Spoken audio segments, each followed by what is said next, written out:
प्यारे लिसनर्स, आप लोग यदि नए हैं तो चैनल को सब्सक्राइब करें और बेल आइकन का बटन अवश्य दबा दें, जिससे समय समय पर वीडियोज़ मिलती रहें। अकबर की दक्षिण विजय।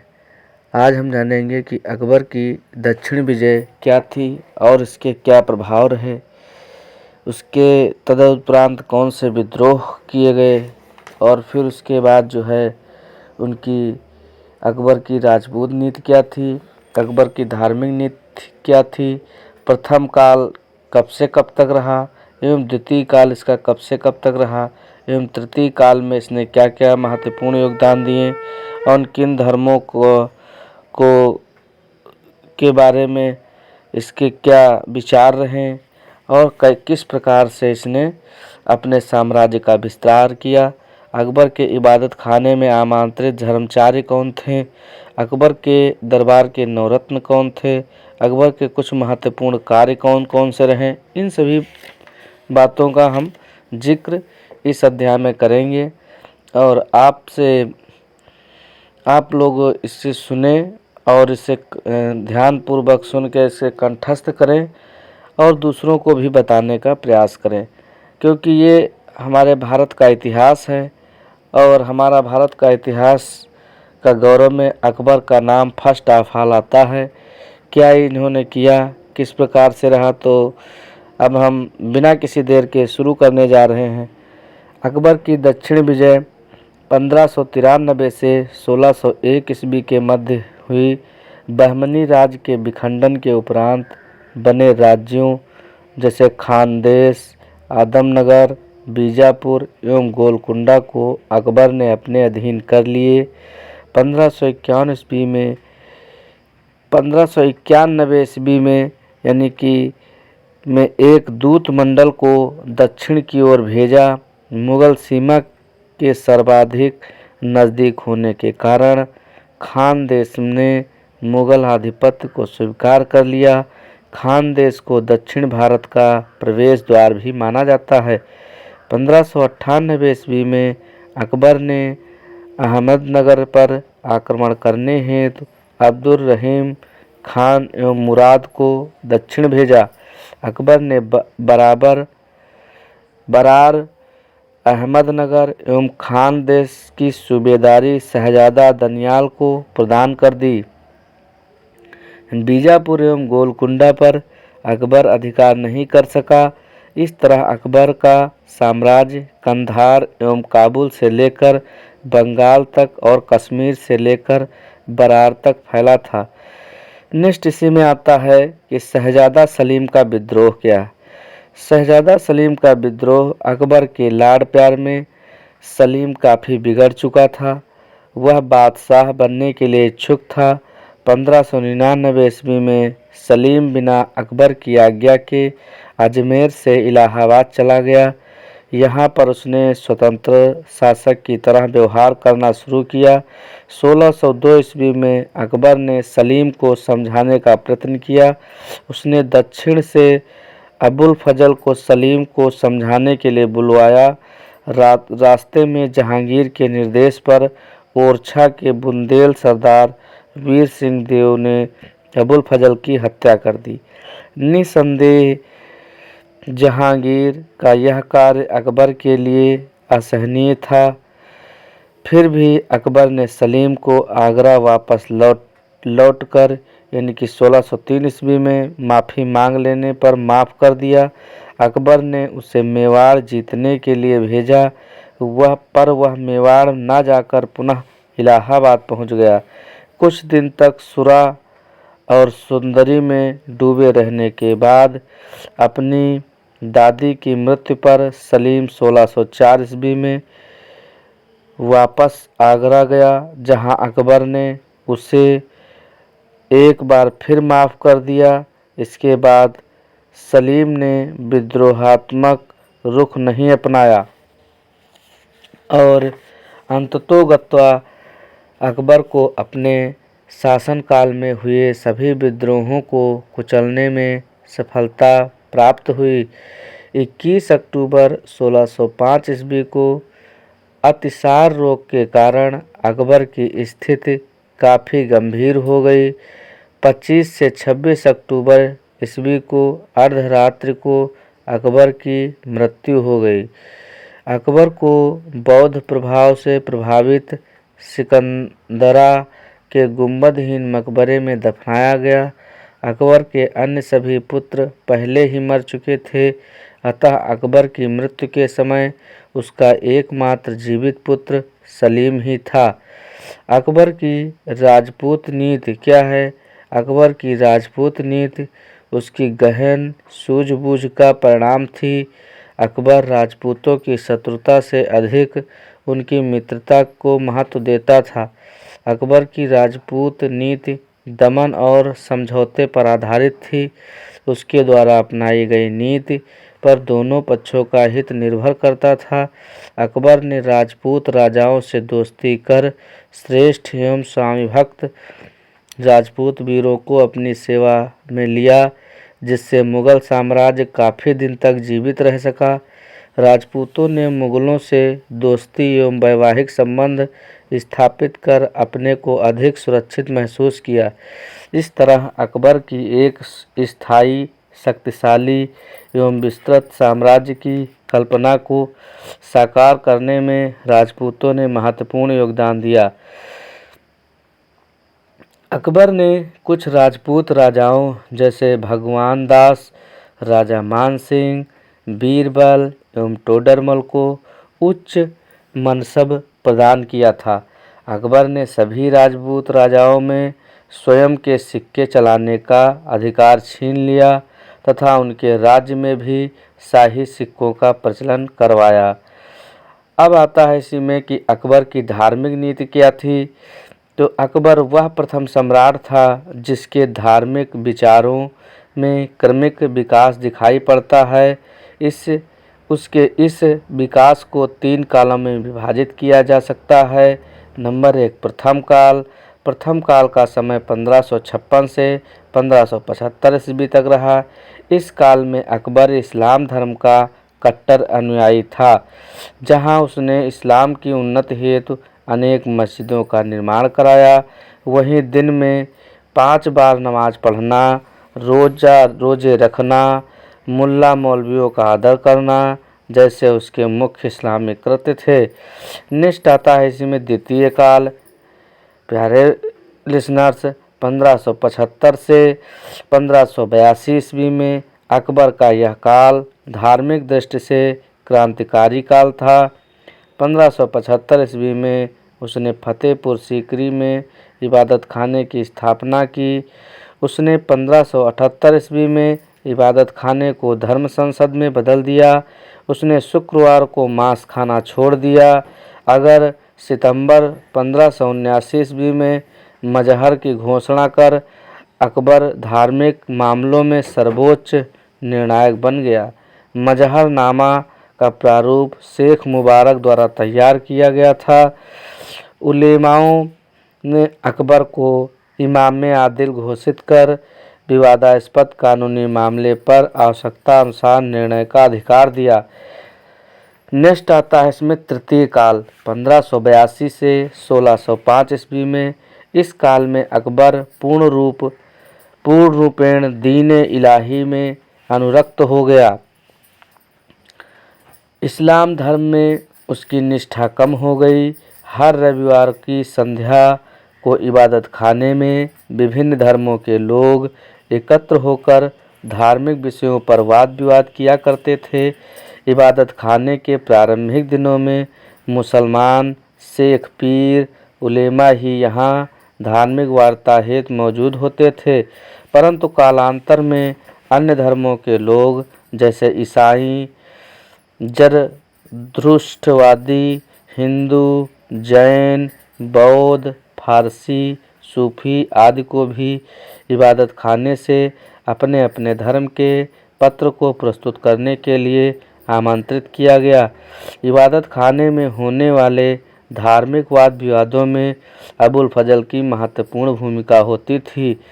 दीन इलाही सभी धर्मों के सार संग्रह के रूप में अकबर 1582 ईस्वी में दीन इलाही पर दैवी एकेश्वरवाद नामक धर्म का प्रवर्तक बना तथा उसे राजकीय धर्म घोषित कर दिया। इस धर्म का अबुल फजल प्रधान पुरोहित था।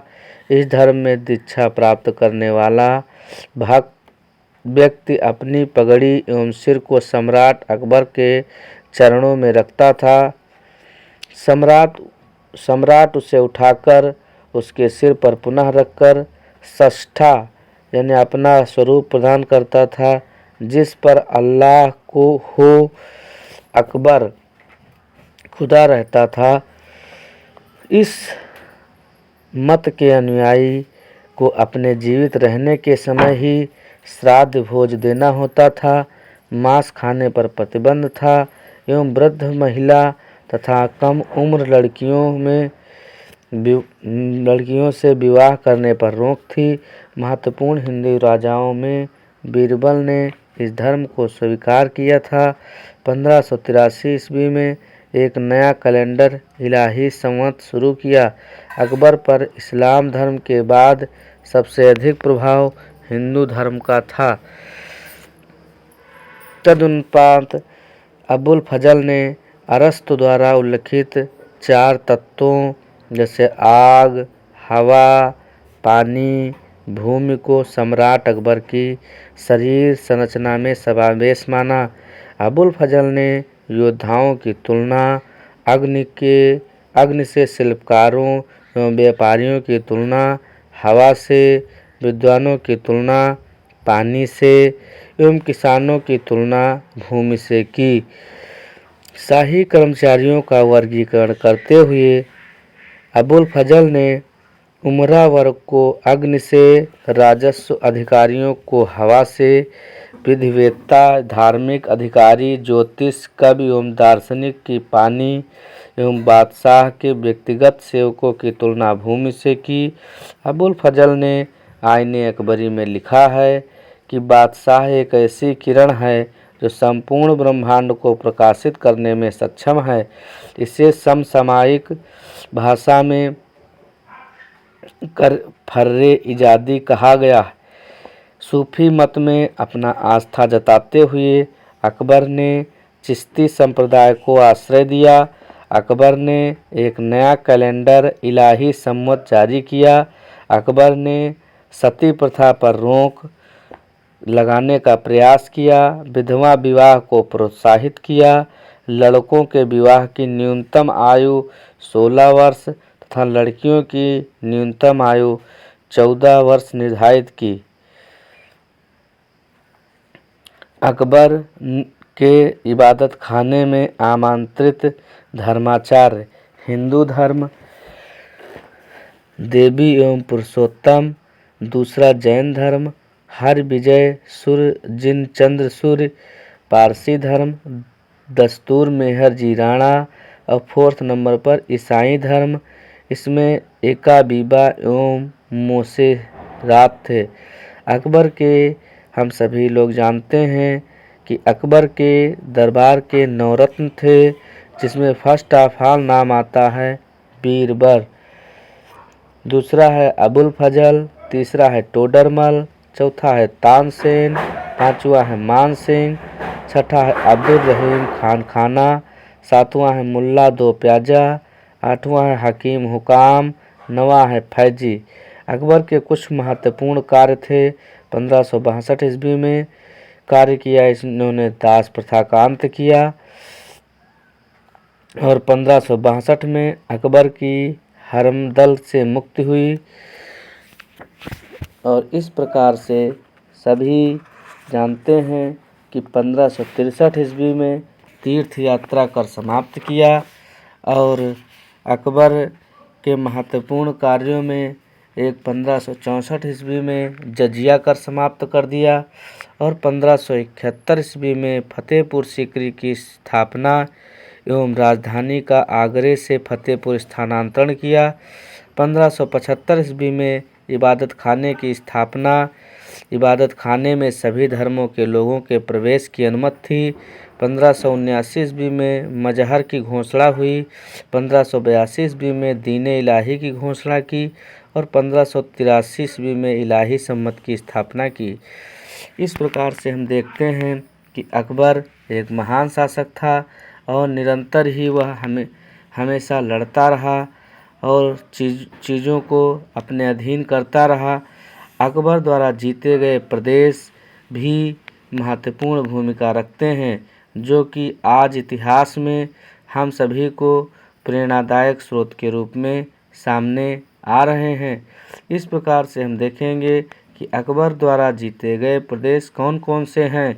तो इसमें अकबर द्वारा जीते गए प्रदेशों में फर्स्ट ऑफ ऑल आता है मालवा।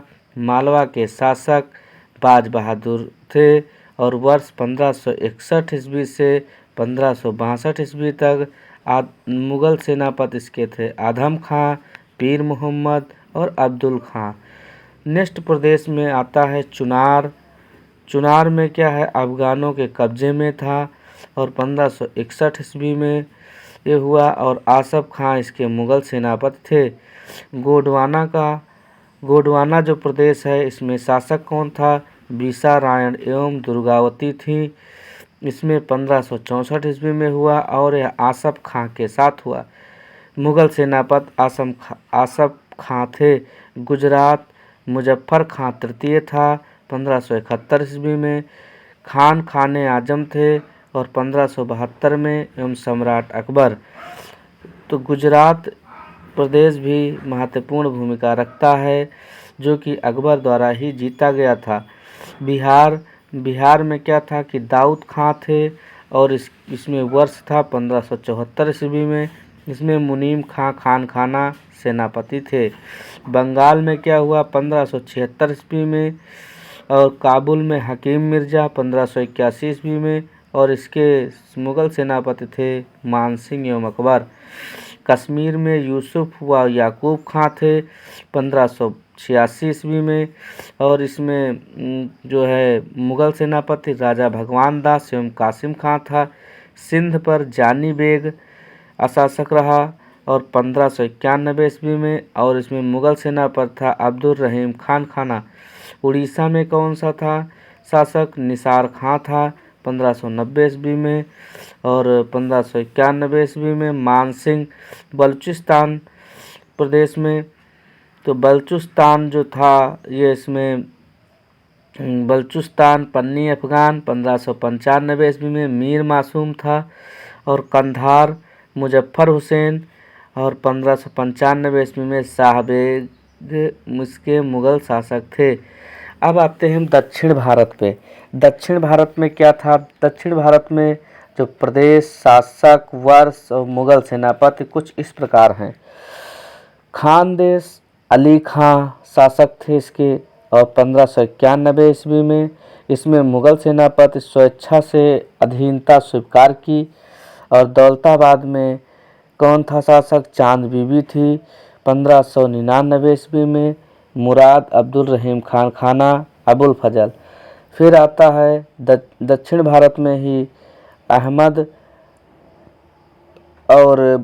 में बहादुर शाह 1600 ईस्वी में एवं अकबर। नगर है चांद बीबी। असीरगढ़ मीरन बहादुर 1601 ईस्वी में स्वयं अकबर का अंतिम अभियान था। जहांगीर क्या है, जहांगीर के बारे में अब हम नेक्स्ट में बात करेंगे।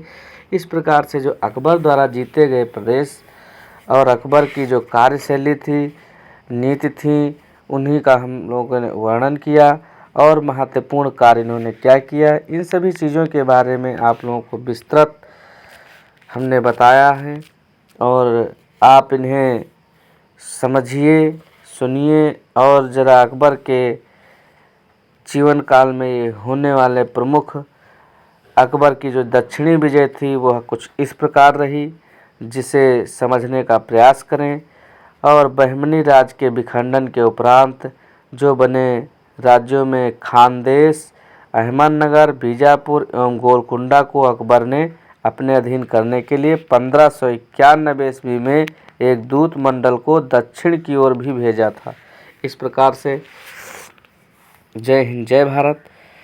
और आप सभी लोग निरंतर हमेशा की तरह बने रहें, जिससे समय समय पर जो है इस समय इतिहास के बारे में जानकारी दी जा रही है, जिसे आप लोग कंठस्थ करें।